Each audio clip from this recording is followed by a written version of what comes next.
It feels like, holy mackerel, we've come so far. It's so different than, when I first came into the rooms of AA, and that's all I did was like go to meetings and go to work and go eat and go to bed and then go to another meeting.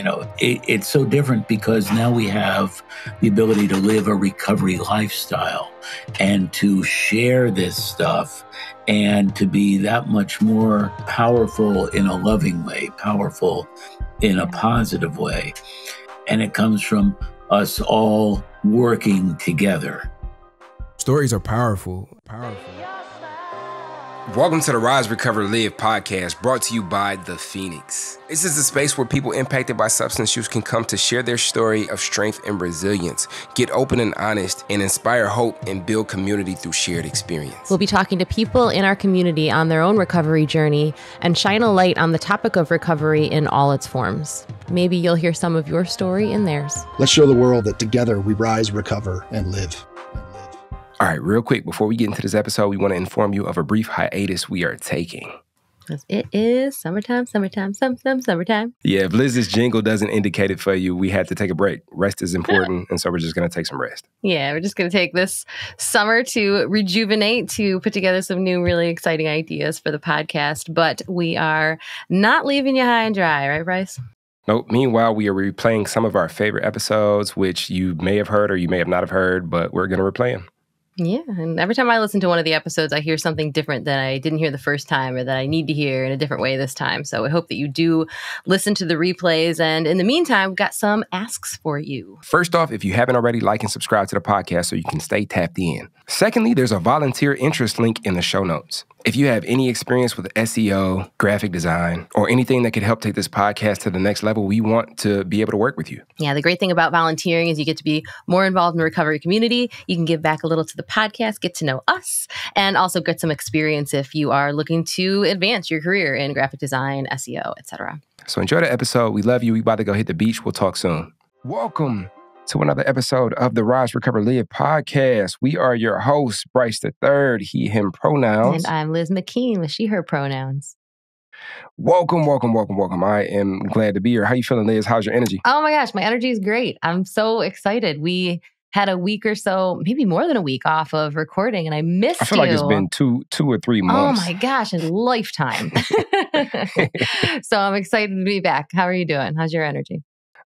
I'm good. My energy is good. The weather here in Detroit is kind of beautiful. I'm glad to be here in this space with you. It's been a minute, and I feel like it's like riding a bike. And I'm super ecstatic about today's guest. So who do we have today, Liz? Oh my goodness. Yeah, we're really excited about our guest today. Today we have Don Fertman, who is board chair emeritus of the Phoenix, also a current member of the Phoenix Impact Board and former chief development officer of Subway.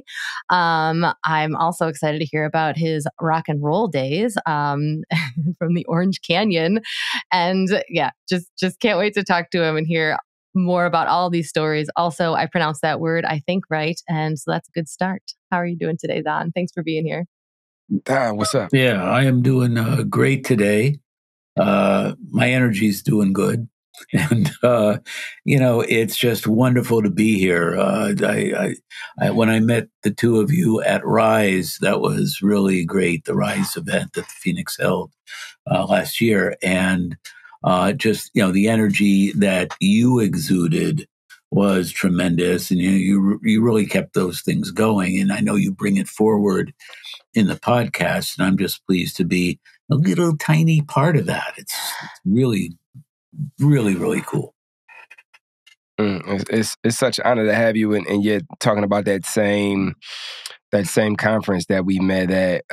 Don and I, we did an exercise, and that's really like, I think we maybe have crossed paths before that exercise, but we did that exercise, and it was a storytelling exercise where, in true recovering person fashion, like I saw a storytelling and I'm like, I don't need this. Like I'm the expert storyteller. This is what I do professionally. I'm good here. And I sat, and then it was like, okay, we're going to tell our stories to somebody else. And it's like, okay, cool. I'll come in here and tell my story to somebody else. And then, so Don and I exchanged each other's stories.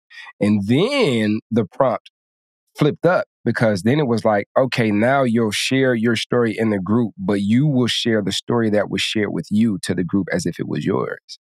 And it was an exercise in compassion, understanding, empathy, and the way that Don shared my story and the way that I got a peek into his experience by sharing his story was an exercise unlike anything I'd ever experienced. And I really felt like that's when we became brothers, Don. I think that's exactly right. And, I think about that because when I got up there and shared your story, Bryce, I actually got emotional. I had tears in my eyes, and, I felt your story more than I was feeling my own, because, it was sort of a new experience to actually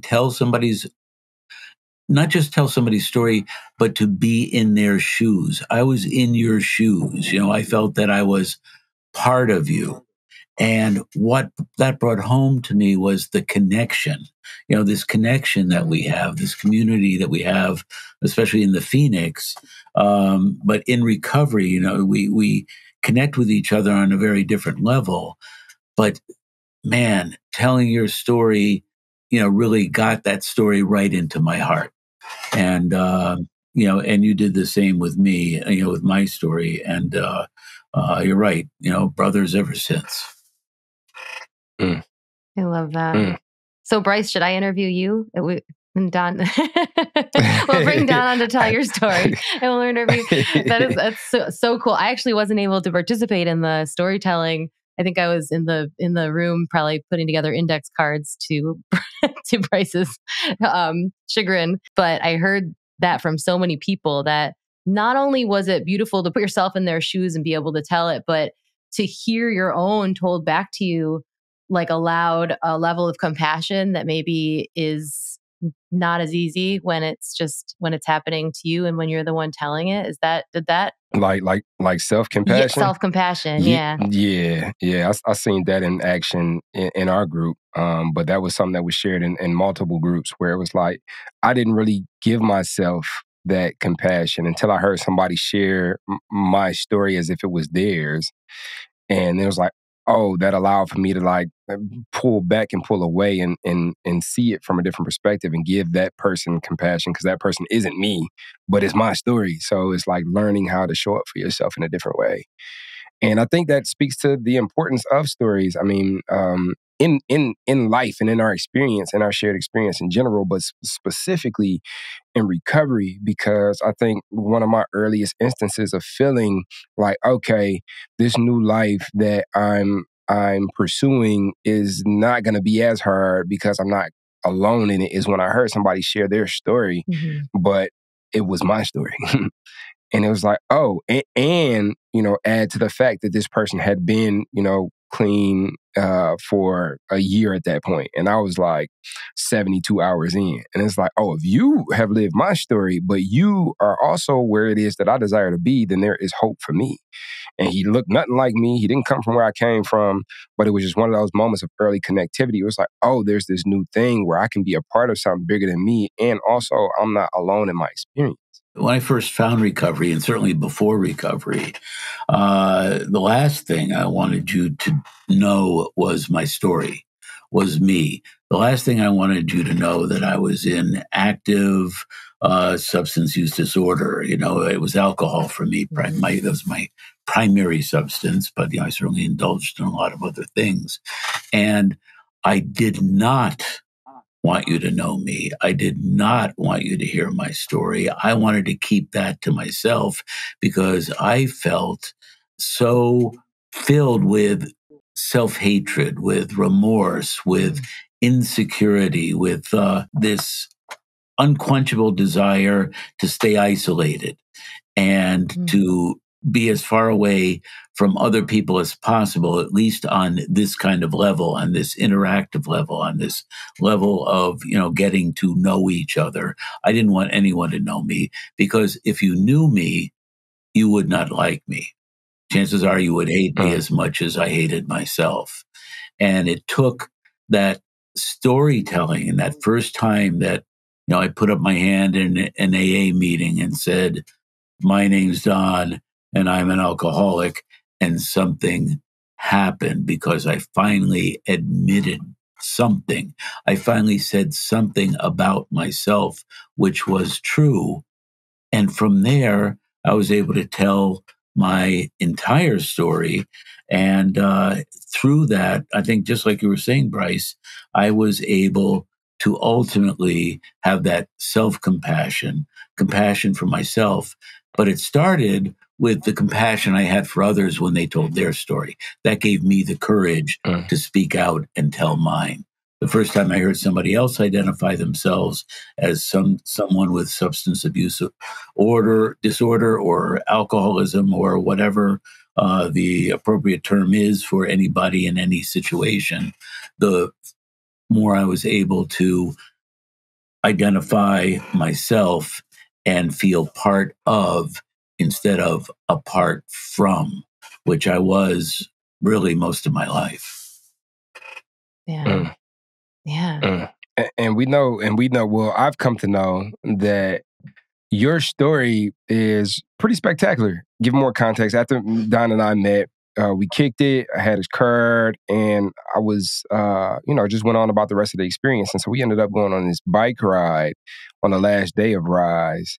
And a couple of people were like mentioning Don. And I'm like, who is Don, man? Like, who is this guy, right? And so I Googled, and back in the day when I used to watch TV, one of my shows that I used to like really enjoy was Undercover Boss.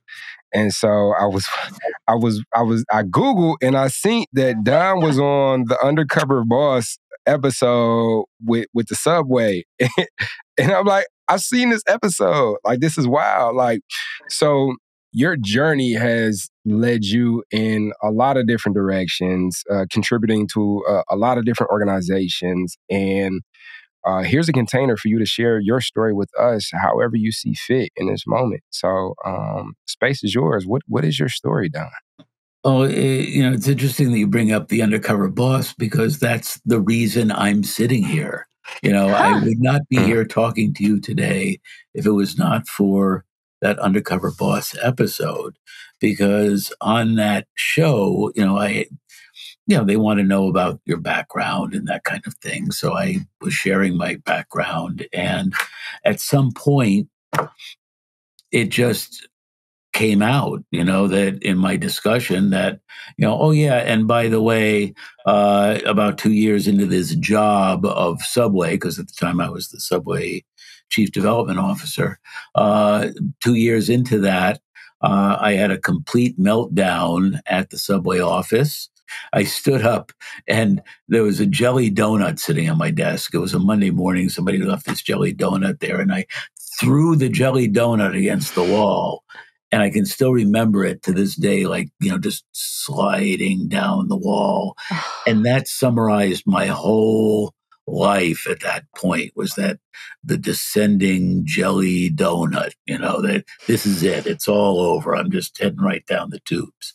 And it's because I was living in so much fear. I had this constant sense of impending doom because every day, morning, noon, and night, I required alcohol in order to get through a day and in order to get through my job. And I was so scared of anyone finding out. And holy mackerel, I felt like I was being called out. Even though somebody had only asked me a question, I heard it as somebody was yelling at me. And I threw that jelly donut and I stood up and I said at the top of my lungs in the office, in front of everybody, "You're right, I'm an F up." And I used the F word and I stormed out. And I felt like I was going crazy. I felt like I was at the end of my rope. I felt I had nowhere to go, no one to turn to. I was entirely alone, and I was an alcoholic. And now everybody knows that I'm a royal screw up, and that's the end. And through a series of phone calls, thinking I was going out of my mind, thinking I was going insane, I ended up in rehab. And that was the date of my last drink. And that was June 6th, 1983. So my anniversary is coming up. Everything that led up to that moment, being in the band. I was in a rock and roll band for a period of time, and I was, going to be a rock star, and I helped build a radio station. I was going to be a radio star, and I was going to be all those things. And at that moment, I realized that everything that I was hiding was the fact that I was a failure. I had not achieved any of the things that I thought that I was going to achieve. And all I had achieved was becoming an active alcoholic and living with alcohol in my system day after day after day in order to exist. And it was the loneliest, most miserable existence that you could think of. And I know you can imagine that because you've been there. The thing is that fast forward now some years, and now I've been in recovery for a period of time. And my recovery program was primarily Alcoholics Anonymous, going to AA meetings, which I still do. I'm practicing a 12-step program, but that was mostly my life, was these 12-step programs.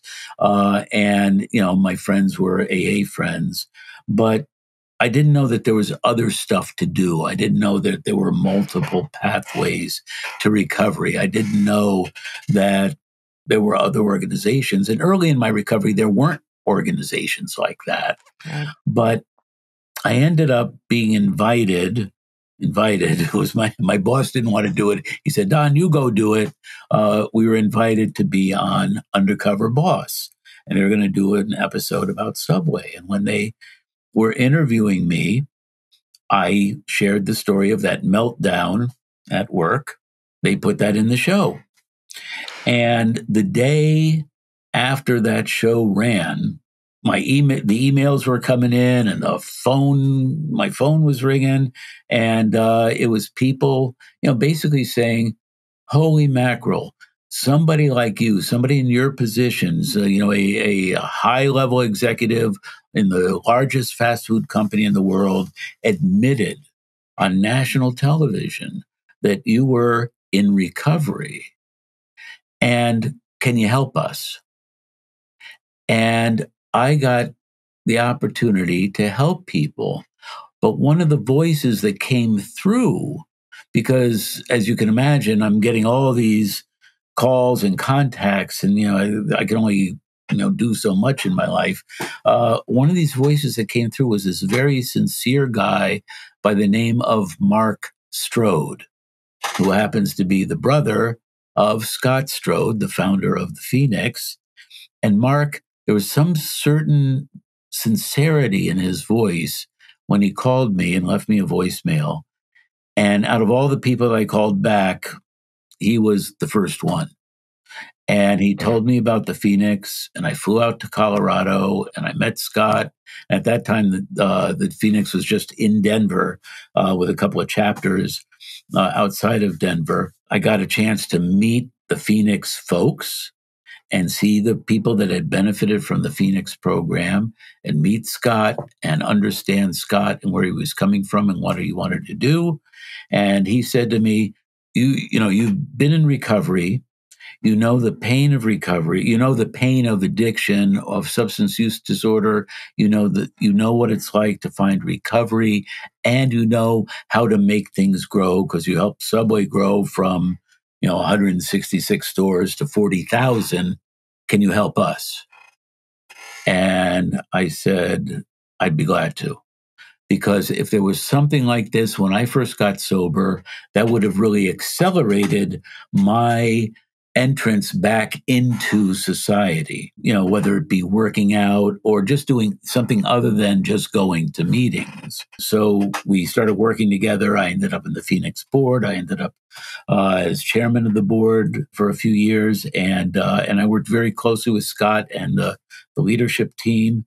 And for me, the culmination of all that was where, Bryce, you and I told each other stories, because it was seeing all those people that were part of the Phoenix that were in recovery or were friends of recovery or were touched by recovery or understood, the pain of addiction and, substance abuse, coming together in that one room and in all the other rooms that we were at. And you could feel what the Phoenix was all about. You could feel the connection, you could feel the community, and above all, and this gives me tingles, I could feel the love. I could feel the love in that room. And it was unbelievable. And it made everything worthwhile, made everything worth it. Just watching people come together and share their lived experiences and be with each other. And, that openness of sharing that you did, Bryce, and that I did, and that, I watched other people do. Man, if only we could take that and package it and sell that to everybody, this would be a much, much better world. I'll tell you that. Well, the thing is, we're trying be kingpins now. Except for we're giving it away for free. Is the funny thing, because we are That's working right. on We don't packaging have to it. sell it. Absolutely. Don't have to sell and it. that's the important thing. Keep it free. I love being a Phoenix volunteer. I'm leading a hike on Thursday. We've got a whole music program that we're just starting to grow. There's so much to do and so little time. So let's get out there, folks. Yeah, it's so interesting when you speak of getting that influx of messages after the Undercover Boss episode and Mark's message cutting through some of the noise in its sincerity. I think that sincerity is an indication of what this community, what this culture inherently has. And so even in that experience that we had, Don, we all gathered together in Denver for this summit, but then everybody went back to their community and they took that sincerity to their community. And with that, they continued to create events. They went back with a renewed vigor and continued to be those touch points in their community of that sincerity. And when you come across that sincerity, it rubs off on you. And then you begin to be in alignment with that sincerity as well, because it's like now you have a reference point for what it is to be sincere, open, honest, transparent. And then it has that ripple effect. And I think this is really how we change the world. And the fact that you were getting these emails after the Undercover Boss episode, and the fact that you were so willing to be open and honest on this, national appearance on a TV show, and you probably didn't even think nothing of it. I mean, you correct me if I'm wrong, but this is just par for the course. This is how I've lived in my recovery thus far. This is how open I am, because I know my share can affect somebody else. But you didn't understand. You might have not understood how powerful that would be and how far that would be pushed. But it's that is the nature of this lifestyle. We show up, and in our transparency and our openness and our honesty, we become that beacon of light for somebody else. And I just got to commend you for that. That's pretty dope. Yeah. That's correct. It's weird. It never dawned on me not to talk about it. We talk about stigma, right? It's been weird for me for some reason. After I came out, maybe part of it was the fact that I had stood up in the office and I announced to everybody that I was a screw up, right? And so, okay, well, the word's out that Don's done.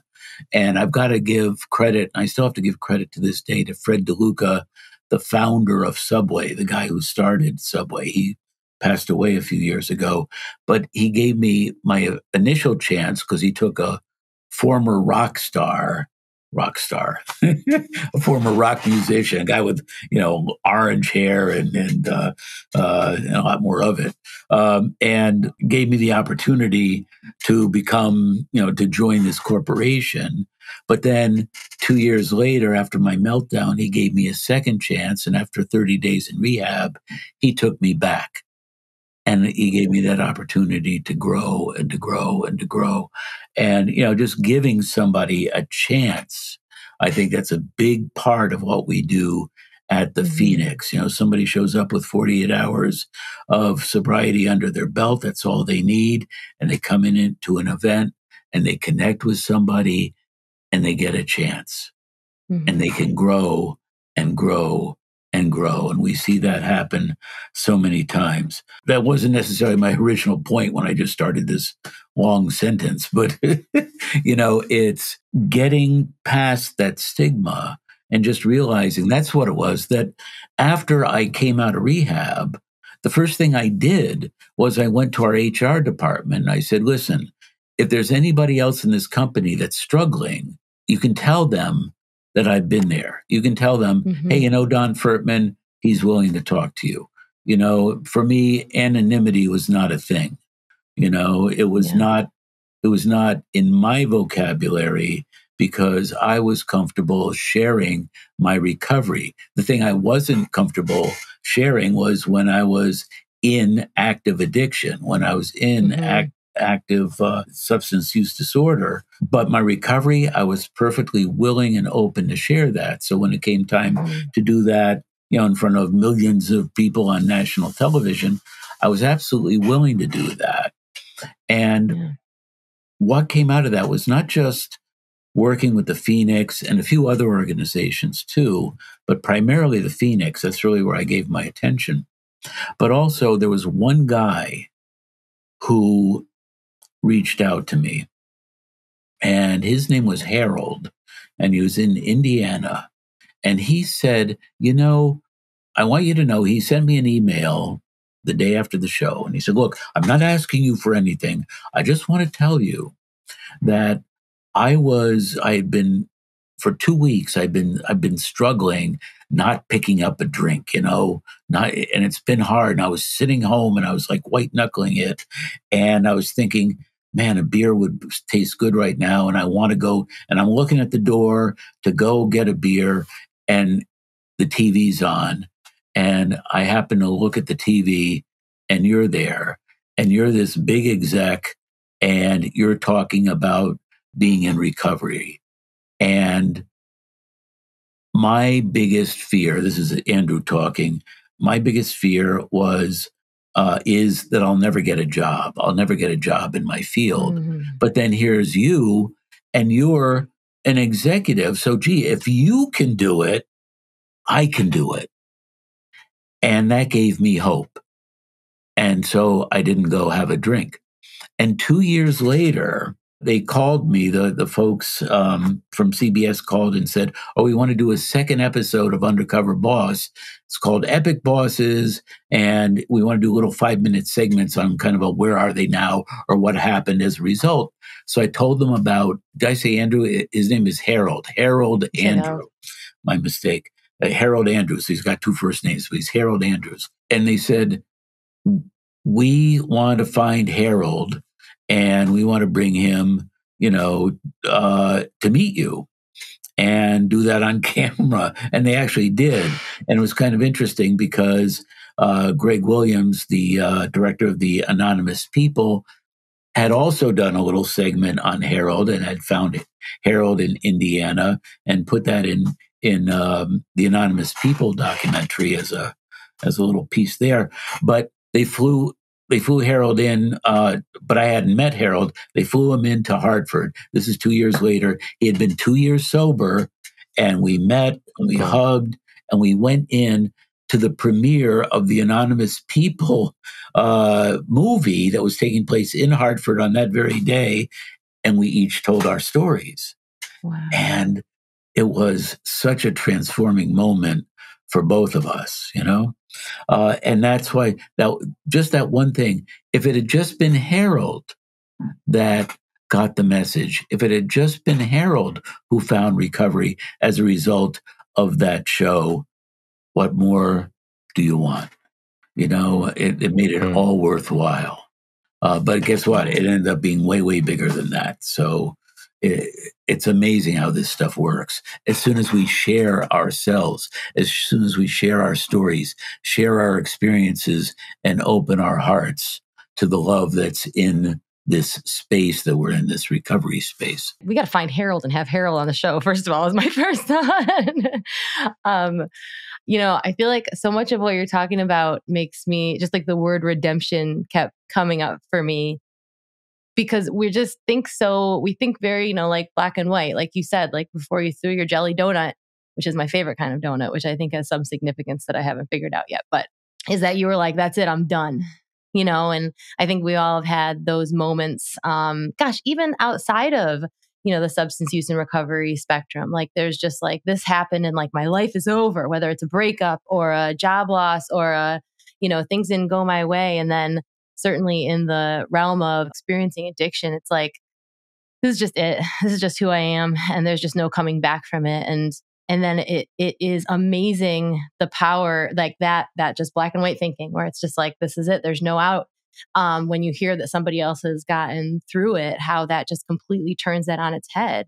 Like I've gotten some messages. We've had, I think, a couple people, but in particular, recently we had Nick Wells on the show, and he's talked about how, he spent 14 years in prison and came out, and now he's doing incredible things and has this big, beautiful life. And I've had several people reach out, like on the Phoenix app and elsewhere, who are like, man, I'm trying to get sober, but a big thing that made me not even want to try is that I've been incarcerated. So like, what the heck, what is my life ever going to look like? Like it's done. It's over. I've made my mistakes. I've made my bed, and now forever I'm just going to be a loser. And then they like hear this story and they're like, maybe I'm not that. And like, also I you're telling me I'm not. And now I feel good about myself enough to even reach out and talk to somebody about it and like be my whole self. And then, I remember being in that place and like kind of that moment where suddenly you're like, this thing that I thought made me be done, that made me broken, actually is my superpower, and now it's the thing that like is like just it's the wind beneath my wings. That's like what allows me to fly in this world. Bryce, like, I'm just gonna he's gonna make fun of me for saying that. But and that's what you've shown over and over again on a high level, on a level that sometimes people feel like they might not be able to get there, even without having these things that they think make them unworthy of it. And to say it proudly, and then to see other people and talk to them in a way that makes them believe you when you say that we are the same and I can do it and you can do it. And also here's my hand and I'm going to do it with you, is just the greatest gift. And you're still doing it.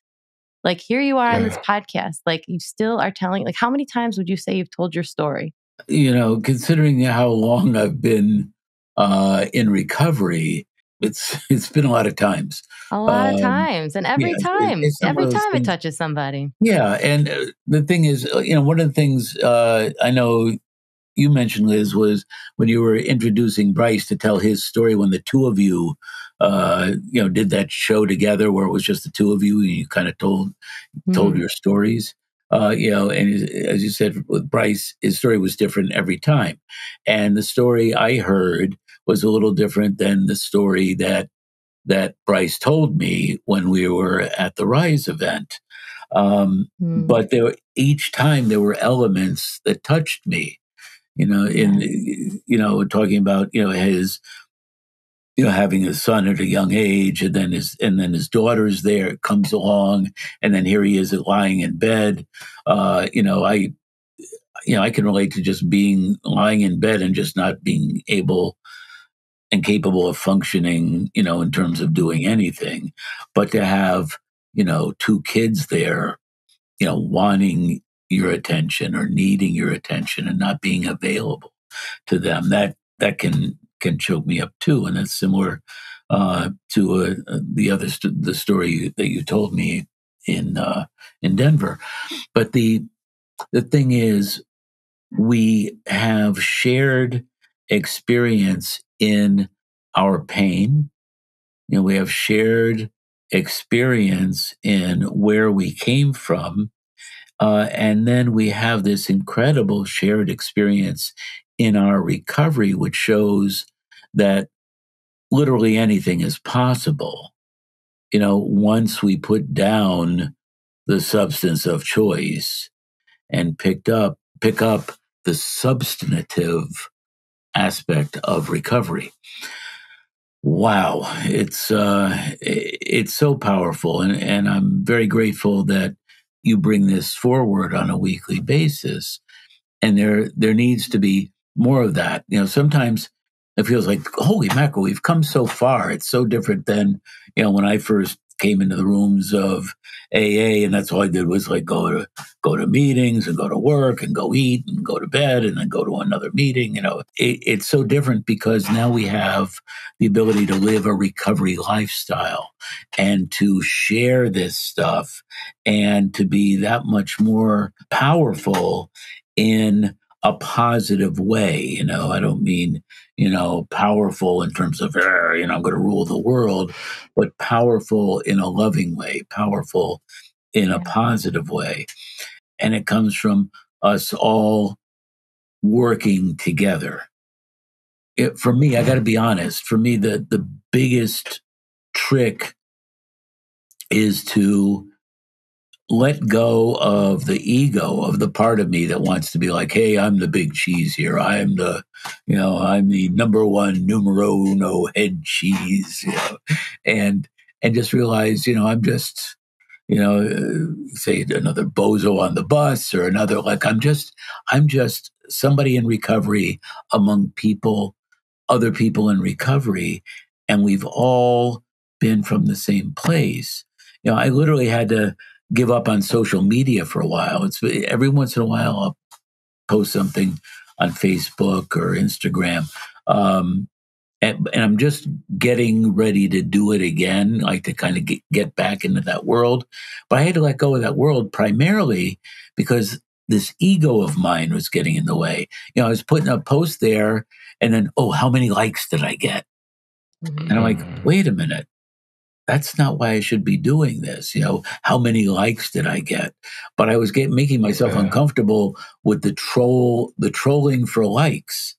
And what I really wanted to do and what I really want to do is connect, connect with other people and share my experience so they feel more comfortable sharing theirs rather than, hey, this is about Don. But there's always that damn part of me that is making it about Don. And it's not easy to get rid of.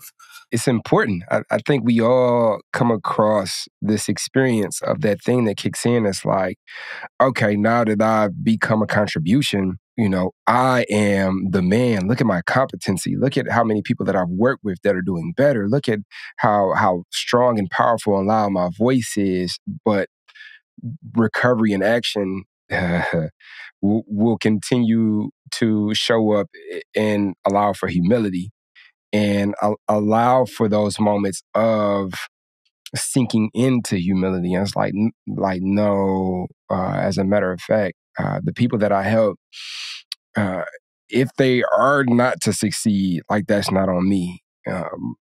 But if they are to succeed, that's not on me because I'm just the vessel of which this energy is allowed to come through now.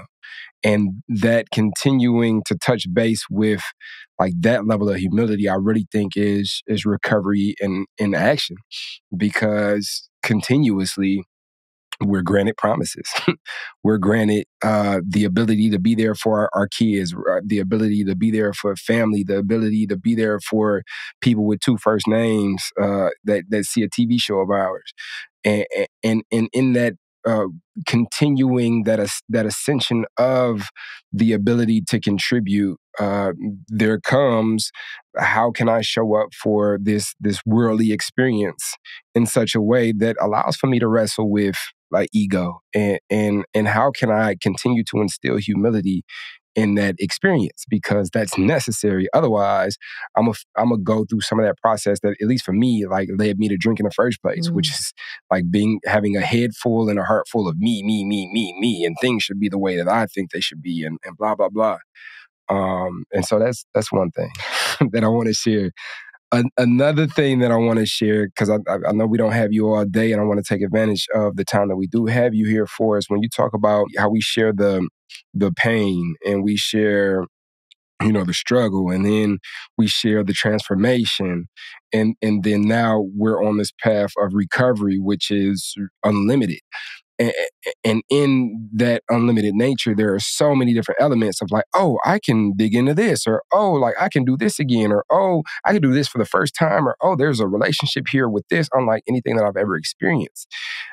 Really, because one, you've mentioned it a couple of times, and two, because you're like in one of the most badass home studios we've had on this show that I see. I'm very curious as to what your relationship with music is now, and how excited you are to consume music and create music. The music piece is part of me. I started a band when I was in college, and I ended up playing music professionally for 5 years after I graduated from college. So, you could say I was a professional musician. I actually made money doing it. I actually made a living. But my addiction was such that I actually ended up getting booted out of the band because even though I thought, hey, they're all doing the same thing, I happened to be doing it a lot more. Of course, I had to take it all to the extreme, right? And so I got kicked out of the band. And by the time I went to go to work at Subway, the reason I ended up at Subway is because the band used to do Subway jingles. We were, we were very associated with Subway, so that whenever we played somewhere, we were on the radio for Subway. Here are the crayons, and we'd play.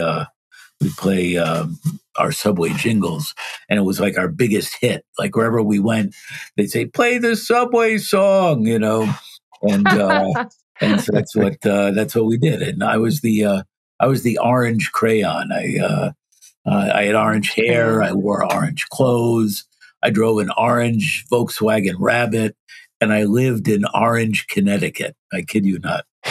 But when I ended up out of the band, I still was, had an interest in music. And it's interesting that you asked me that question, because one of the stories I like to tell that's related to Phoenix music is this. When I got out of rehab, I came home and there was my guitar, one of these guitars back here. It was sitting there. And I looked at that guitar and I picked it up and I put it in the closet. And I closed the door because it was sex and drugs and rock and roll, right? Those all fit together. And I couldn't see myself playing music anymore. It was too associated with my substance abuse.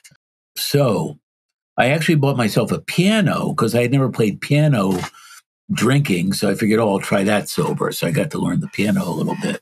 But my relationship with music, I felt, was warped by my substance use disorder. So many years later, I finally found the strength inside to pick up, with some sober friends, pick up my guitar, and we played a little bit. But at some point, I was having a discussion with Scott, and there were other discussions going on about, gee, why don't we, we do CrossFit, and we do yoga, and we do meditation, like we're branching out from just CrossFit or just rock climbing or just hiking into other areas. Why don't we get more into music? And next thing you know, along comes Phoenix music. And I always think that when I came out of rehab, if I had been able to connect to something like the Phoenix, if I had been able to connect to Phoenix music, because if you had told me, hey, why don't you go do CrossFit? I wasn't interested in that. I was never an exercise guy. But hey, there's this thing called Phoenix Music, and they're doing music events, and you can get with other sober musicians or other sober people that are going to a concert or a festival or are writing music together. That would have accelerated my entrance back into society, because I would get connected with other folks who had like interests. And music is huge because music is a healing force.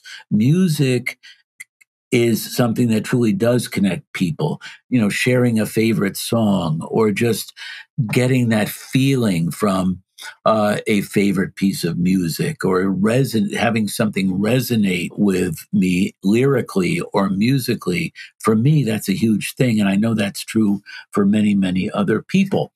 And so in starting Phoenix Music, we're just getting that underway, but I think that's a huge opportunity to bring so many more people into recovery and people who are in recovery to expand their horizons through various aspects of Phoenix Music. One of the things I've been involved in is we do a songwriting workshop, right? This fellow Miles Thompson runs this songwriting workshop periodically.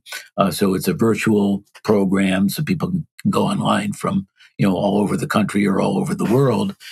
And it's been so beautiful to be part of this music workshop, this songwriting workshop, because people are coming on that know nothing about songwriting. They know nothing about putting lyrics together or about making a chord or any of that stuff. But they start out very quiet and very tentative, and then they get an opportunity, and they get an opportunity to say something. They get an opportunity to express themselves a little bit, just say a line of poetry that they have maybe, or maybe say, yeah, I've got an idea for a song, and they'll sing something a cappella, and being totally starting out totally, in total, or not total fear, because they're in a safe space, it's the Phoenix, but they start out with fear and they come away with confidence because everybody in that room supports them. Everybody in that virtual room helps them find the confidence inside that was all they needed to get started. And that's been such a beautiful thing. So my relationship with music today, it's that. It's, okay, we can use music to connect with people in recovery in a very, very powerful way. Yeah. When you talk about CrossFit and rock climbing and running, and like each one of those, I've seen firsthand from working closely with the Phoenix, unlike I ever had, because those weren't my personal interests, how much of a community, even outside of recovery, it is embedded in each one of those things, whether it be running, rock climbing, CrossFit. Like, those are communities amongst themselves with their own language, with their own, rules and rhetoric. And then you add the recovery element to it.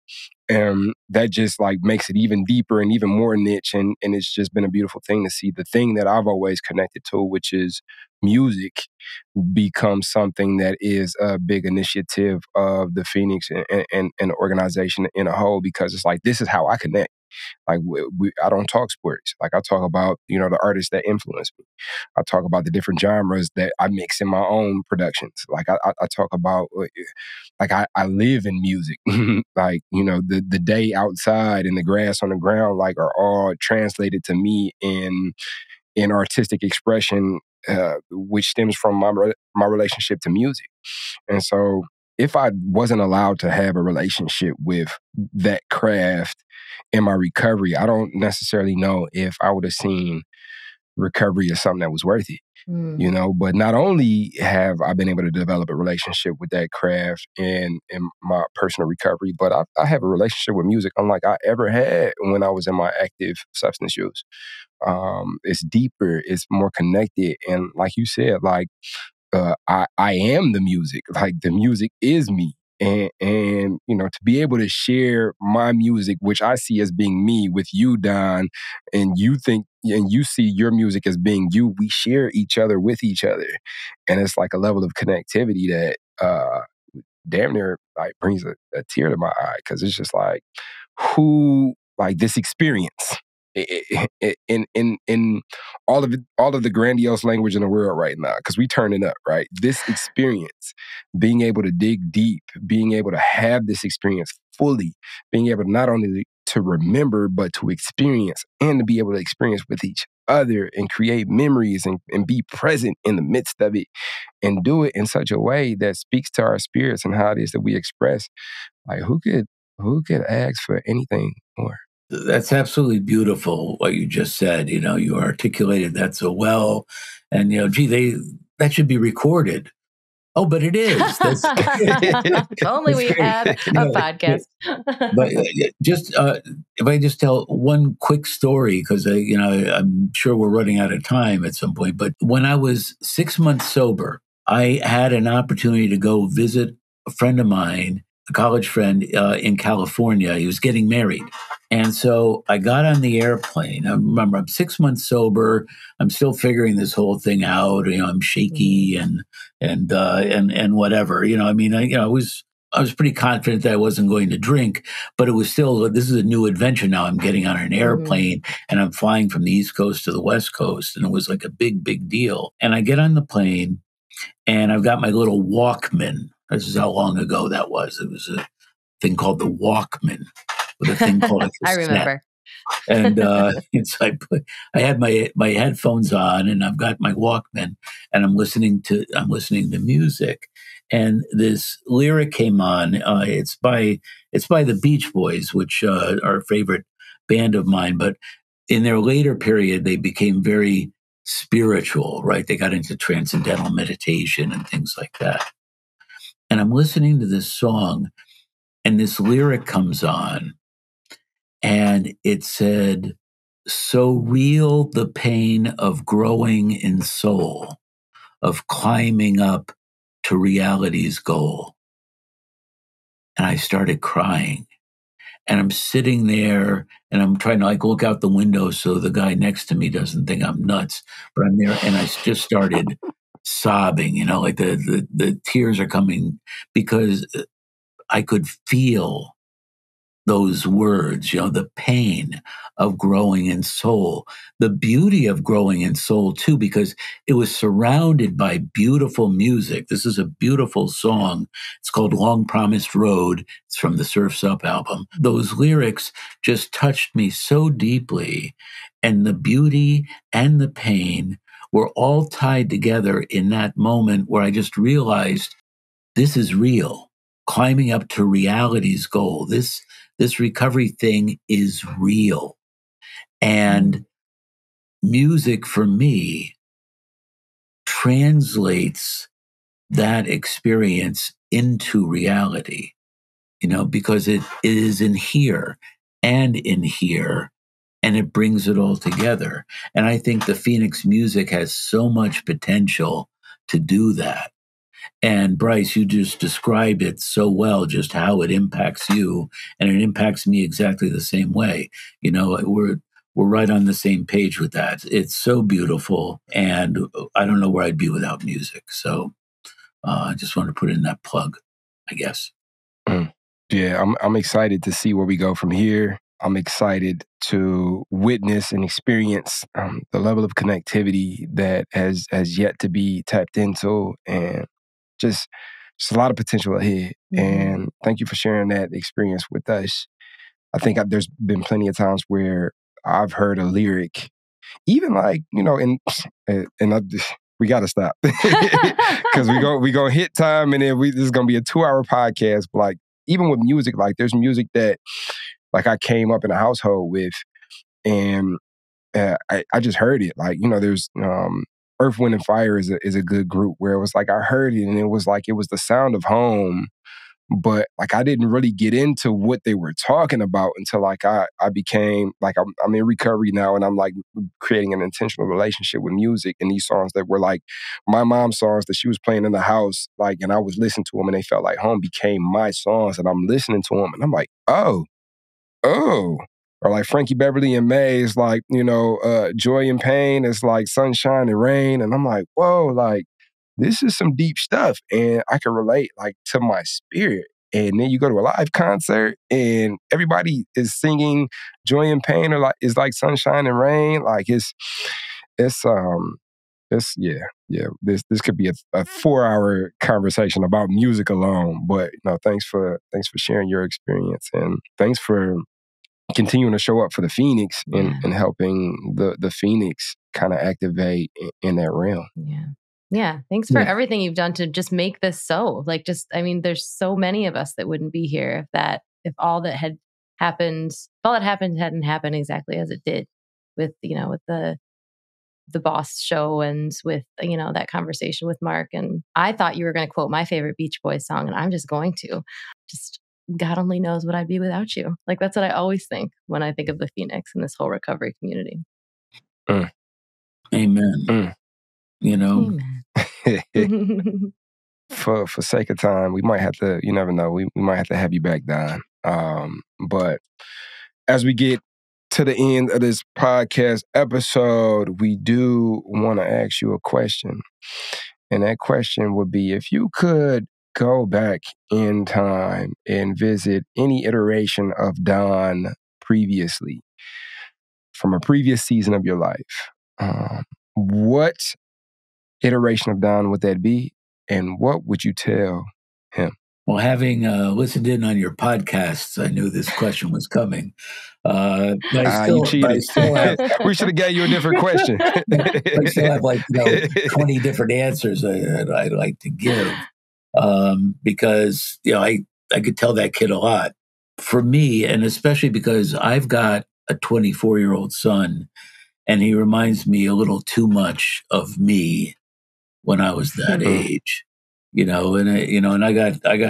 was fortunate enough to get sober in my 20s, but man, I look at him and I want to tell him what I would want to tell myself, and that is accept people for who they are and think of other people before you think about yourself. Let go of the selfishness, the self-centeredness, because, that self-centeredness still today haunts me. And I think about how I was then and not listening to my folks and not listening to great advice that I got. I could have saved myself a lot of pain, but I was too selfishly listening to myself. I grew up with two crazy alcoholic parents. I could tell you that whole story. That's another podcast. But to get into the down and dirty of my story. But what that withdrawn self also became a very selfish self. And I would say, hey D, because my nickname when I was a kid was D or DG. Hey D, think about other people, accept other people, love other people, and love yourself, because you're okay and all is well. Well said. Mic drop. Mic drop indeed. I am so grateful that we were able to have this conversation with you, Don. Thank you so much for being here and for just everything that you do in the Phoenix and in the recovery community. In general, it's better because you're part of it. So super grateful for you. Thank you. Thanks for having me. Thank you, everybody, for listening, for joining us. Please continue to tune in every week. If you haven't already, please hit that subscribe button so you don't miss a single episode. And if you haven't already and you're able and willing to leave us a review, a rating, that helps us immensely. And then we also want to talk to you.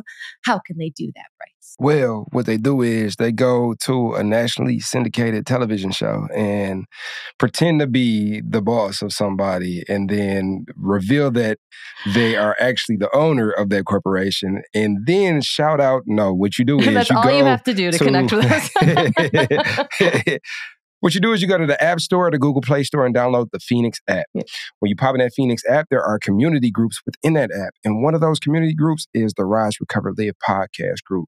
Mm-hmm. There, me and Liz, we hang out, as well as thousands of other fans of the podcast are there. So come there, shout us out, come holler at us, talk to us. Let us know what you like about this episode. What is your favorite part from this episode? Let us know what you like about the show in general. Let us know what you don't like. Tell us what you would like to hear less of, more of. That's where the conversation is happening. So go download that app and pop in that community group and come say what's up to us. Heck yeah. Yeah. For those of us on YouTube watching us there, you can see Don demonstrating right here. And if you are on YouTube, please also hit that subscribe and leave us a comment. So thanks, everybody. And we will see you next time. So now you're excited. Bryce, Liz, how do I get involved with the Phoenix? Well, my friend, it is super simple. We actually have an app. Head over to the Google Play Store or the Apple App Store, or look in the show notes of this podcast, wherever you're listening to or watching this podcast, and go download the Phoenix app. The Phoenix app makes it so easy to find classes that are near you, or to access our virtual class schedule where you can hop on from the comfort of your home. You can also join our groups and have a conversation with someone from the Phoenix community from anywhere in the world. Please make sure that you join the podcast group where you can connect with Bryce and I and other listeners. Everything that you need is in the show notes. You can also head to our website at www.thephoenix.org. And maybe while you're there, you click the volunteer tab and get even more involved.